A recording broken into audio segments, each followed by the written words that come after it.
வீட்டுல வேலை பார்த்துட்டு இருக்கேன் சார். அவரு டெய்லி வந்து பாத்தீங்கன்னாக்கா அந்த வீட்டுல இருந்து கொஞ்சம் தூரமா இருக்கிற ஒரு ஆத்துக்கு போயிட்டு வந்து பானையில அத 2 பானை வந்து கை அத கோல் குச்சி வச்சுட்டு 2 பானையில தண்ணி எடுத்துட்டு வருவார் சார்.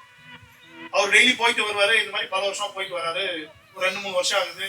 அதுக்கு ஒரு 3 வருஷம் கடந்த உடனே அதுல ஒரு பானை நல்லா இருக்கும், ஒரு பானை வந்து ஓட்டை.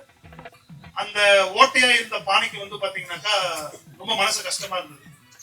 ஏன்னா இது நம்ம சரியா போக முடியல, நம்ம ஒழுகிக்கிட்டே போறோமே, இந்த மாதிரி இருக்கு, நம்ம கரெக்டா இல்லை, இன்னொரு பானை நம்ம சரியில்லையே அப்படின்னு சொல்லிட்டு ஒரு மனம் இருக்கும்.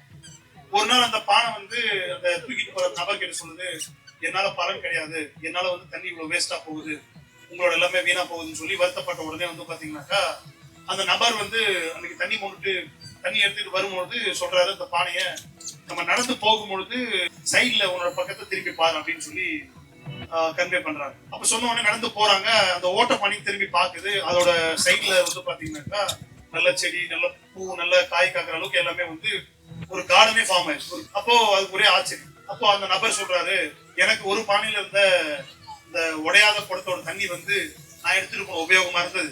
அதே சமயத்துல உடஞ்ச பானையா இருந்தாலும் எனக்கு நல்லாவே முன்னாடி தெரியும் இந்த மாதிரி ஒரு வளர்ச்சிக்கு உன்னோட உதவி இருந்தது.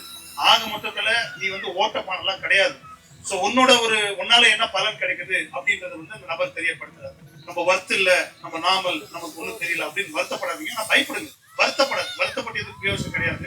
அதை எப்படி சரி பண்ணலாம், இல்ல அதை வச்சு எப்படி பலன் அடையலாம் அப்படின்னு நம்ம யோசிக்கிறது தான் நம்மளோட வாழ்வாதாரத்துக்கு சரியா இருக்கும். பொங்கலை பொறுத்த வரைக்கும் அது பைபிள் மதிக்கிறவா இருக்கட்டும், குரான் மதிக்கிறவா இருக்கட்டும், பகவத்கீதை மதிக்கிறவா இருக்கட்டும், எல்லாருக்குமே பொங்கல் வாழ்த்துக்கள்.